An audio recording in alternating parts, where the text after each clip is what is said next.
के सभी स्टूडेंट्स आज के इस वीडियो सत्र में डिवीजन ऑफ पार्टिकल्स और क्लासिफिकेशन ऑफ पार्टिकल्स की स्टडी करते जा रहे हैं।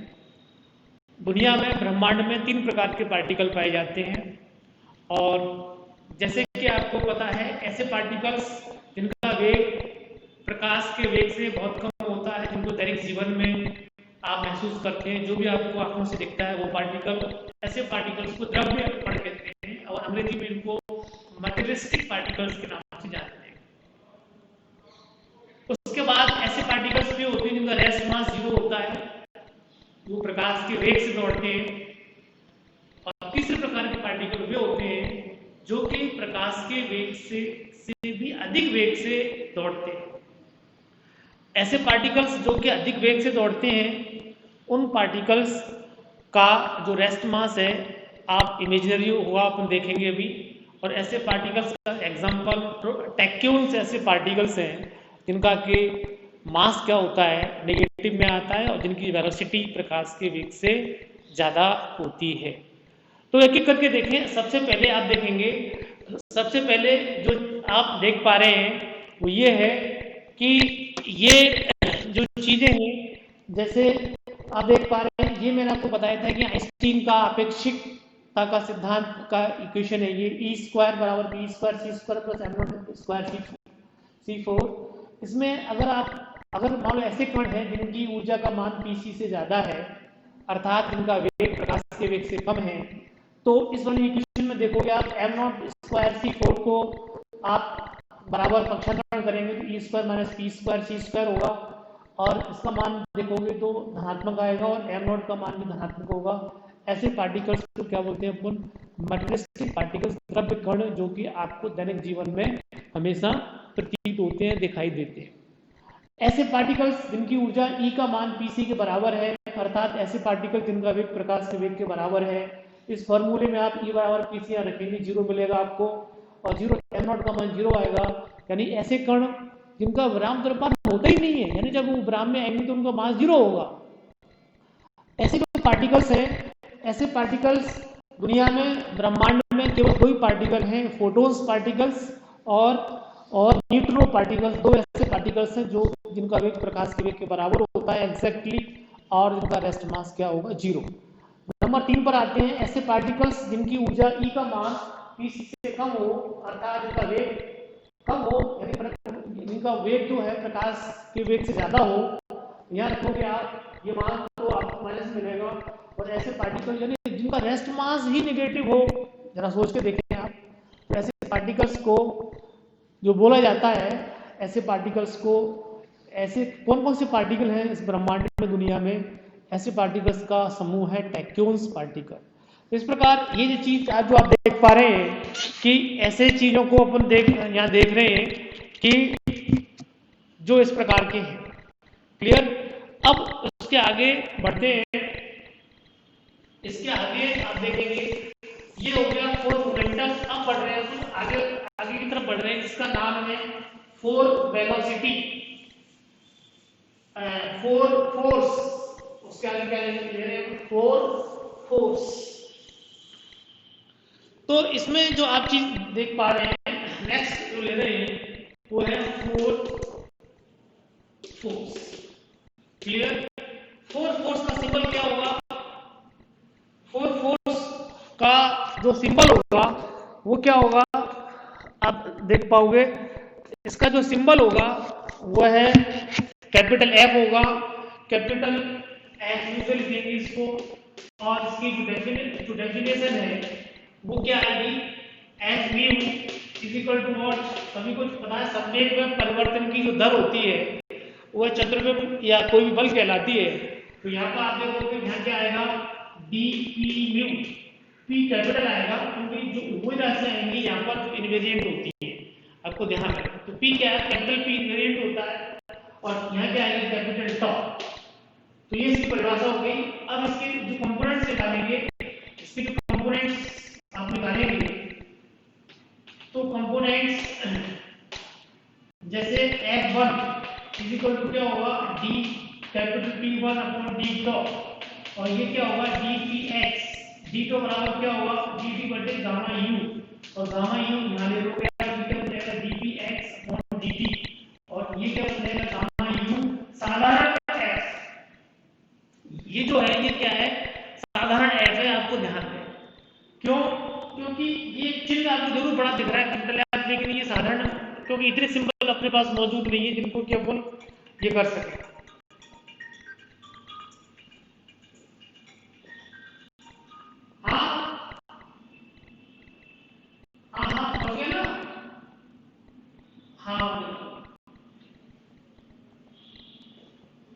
तो गामा यू एफएक्स ये जो है ये साधारण, ये चक्र बल नहीं है, साधारण बल का एक्स घटक है। इस तरीके से F2 का जो मान निकालेंगे वो क्या आएगा dp2 upon d tau, dp2 क्या होता है dpy अपॉन, ये क्या होता है dp अपॉन गामा यू, और गामा यू यहाँ आ जाएगा, ये क्या आएगा dpy upon dt is equal to gamma u, और ये बन जाएगा आपका f साधारण बल का y घटक। क्लियर? इस तरीके से आप जो देख पा रहे हो F3 लिखेंगे F3 dp3 upon d tau is equal to dpz upon dt upon gamma u equals to what gamma u dpz upon dt is equal to gamma u f। Clear? Now comes to the fourth component, that is different. F4 is equal to what? dp4 upon d, and dp4 is what? Iota e vertice you know this. This is dt upon gamma u, and this is what gamma u. Iota will be taken out, or dE upon c. So this is the fourth component. Now you may write all these, you may summarize all these things: F1, F2, F3, F4 equals to what? Gamma u Fx, gamma u Fy, gamma u Fz, iota gamma u dE upon dC. D T sorry ये dt है dt। तो these are the four components. तो ये क्या निकाल लिया आपने? चतुर्विम बल का रूपांतरण समीकरण आपने प्राप्त कर लिया इस तरीके से। आप देख पा रहे हैं यहाँ पर, तो चारों घटक आपने इस तरीके से ये देखा।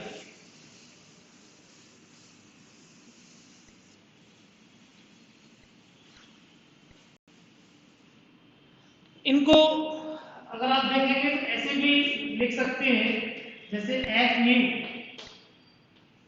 Mu equals to, F mu का जो मान है उसको आप ऐसे भी लिख सकते हैं, F mu is equal to, जैसे अभी लिखा था आपने D P mu upon D tau, फिर आपने एफ म्यू को आप ऐसे भी लिखना जानते हैं यू म्यू अपॉन डी टॉ, और m नॉट बाहर आ गया, ये क्या रहेगा D you mu upon D, और यू म्यू को आप ऐसे लिखना जानते हैं m not D you mu what dx mu upon D upon D, you right m not d2x d2x mu upon d of, these all are the same things you are seeing here।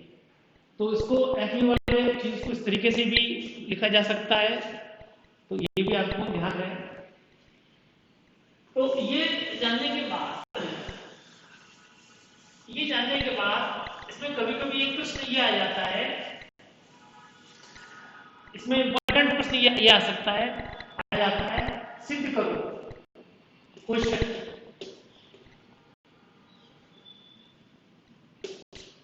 Prove that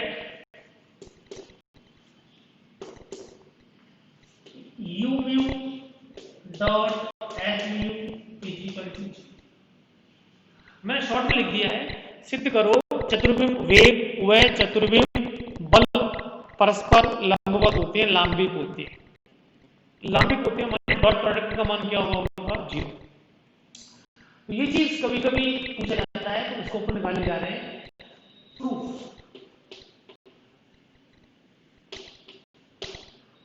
LHS ले रहे हैं,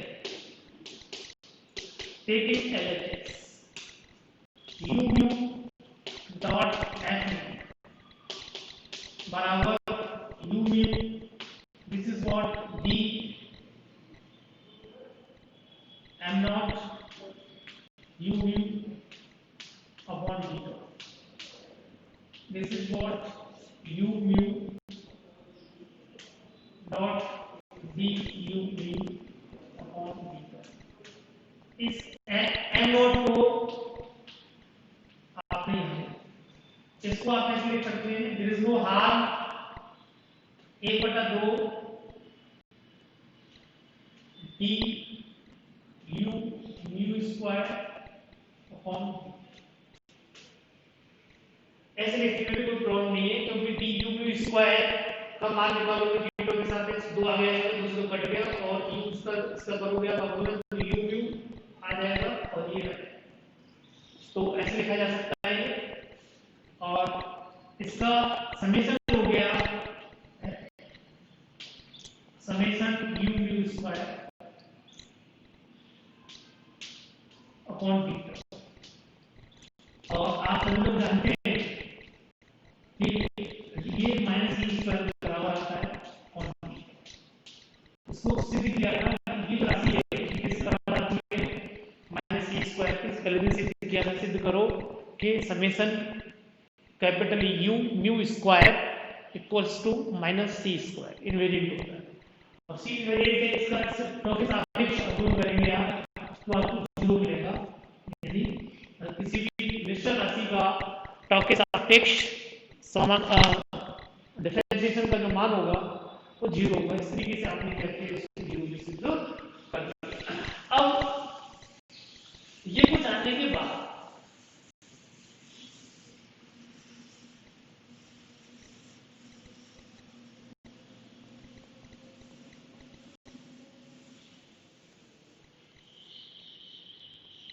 इतना कुछ पढ़ने के बाद अब सिद्ध करने के लिए अपन आगे बढ़ते हैं कि 4 फ्रीक्वेंसी चतुर्विम आवृत्ति 4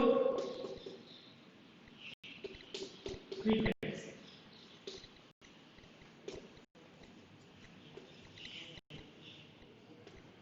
के से इसको लिखते हैं, और चतुर्विम आवृत्ति को के से लिखेंगे।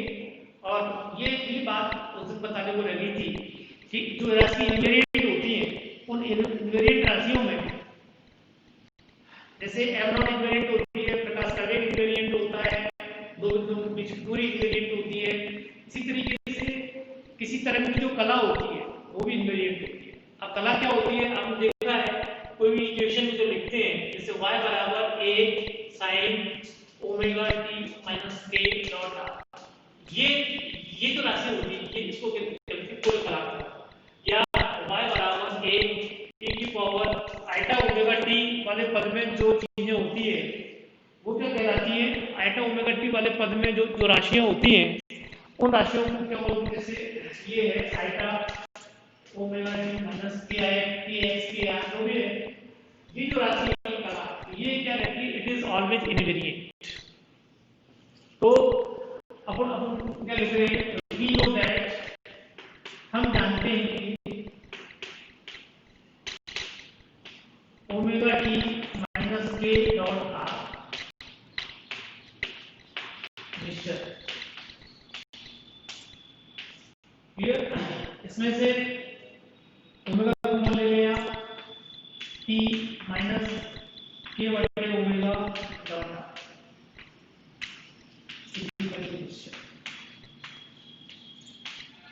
क्लियर। ओमेगा में क्या होता है, ट्वाइस पाई ही होता है, के बटे ओमेगा, चलिए इसको निकालना अलग से रखा हमने, के बटे ओमेगा, कि आप सभी को पता होना चाहिए ट्वाइस पाई अपॉन लैम्डा के बराबर होता है तरंग सज्जन निकालने के लिए, और ओमेगा का मान ट्वाइस पाई न्यू होता है। ट्वाइस पाई तो ट्वाइस पाई कैंसिल, और ये 1/न्यू इनटू लैम्डा, और ये 1/न्यू राशि होती है ये वेग के बराबर आएगी, और इसको आप लिख रहे हैं प्रकाश का वेग c बराबर क्या होता है new lambda. k upon omega का मान किसके बराबर हो सकता है 1/c के। तो आप ये इसको इस वाले 2 है ये क्या हो जाएगा r upon c, here is equal to this।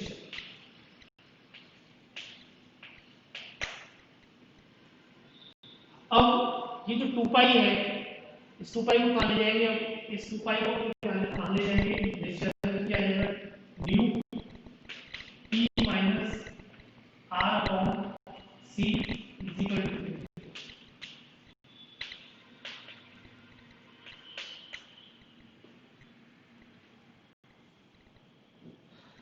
Clear. तो न्यू का मान न्यू टी माइनस ये जो चीज कर रहे हैं अपन r अपॉन सी, ये इनवेरिएंट, और इसमें गुणा करेंगे अपनी तरफ से आइटा सी का यहाँ पर, और आइटा सी के गुणा करेंगे इसमें यहाँ पर, क्लियर। तो आइटा सी का जैसे ही इसमें गुणा करेंगे यहाँ पर तो कुछ चीजें निकल के आएगी उनको आपको देखना चाहते हैं, तो वो चीजें आप देख पाएंगे यहाँ पर, क्योंकि आज ये सारी चीजें पूरी नहीं हो पाएंगी, नेक्स्ट टर्म पर इससे आगे की चीजों को पूर्ण कराएंगे। तब तक यहाँ तक आप इसको पढ़ें और इसके आगे की चीज को अपन नेक्स्ट टर्म पर कराएंगे, क्योंकि वीडियो बहुत लंबा हो सकता है, इसलिए मैं इस वाली चीज को अभी नहीं करा रहा हूँ, आप इसको ध्यान से तैयार करें। Thank you very much.